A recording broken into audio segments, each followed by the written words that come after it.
ప్రతిరోజు మనం పూజ గదిలో వాడే వస్తువులు మనతో ఏదో చెప్పడానికి వచ్చాయి. విందామా? నేను గంటను నా శబ్దం ద్వారా ఇంటిలోనే ప్రతికూల శక్తిని తొలగించి ఆ దేవుళ్లకు ఆహ్వానం పలుకుతాను.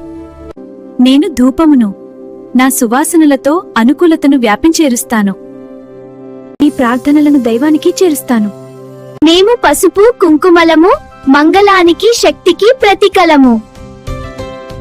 నేను చందనాన్ని, నేను మీ మనసును తేలికపరిచి మంచి ఆలోచనలు కలిగిస్తాను. నేను అక్షింతలను, సమృద్ధికి చిహ్నాన్ని.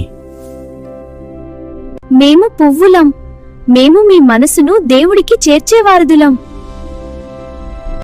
నేను కొబ్బరికాయని, నేను మీ అహంకారాన్ని బద్దలు చేసి నేను వినయం కలిగిస్తాను. నేను పూజ గదిని శుభ్రం చేసే వస్త్రాన్ని. పూజ మీ మనసును శుభ్రం చేస్తే నేను పూజ గదిని శుభ్రం చేస్తాను.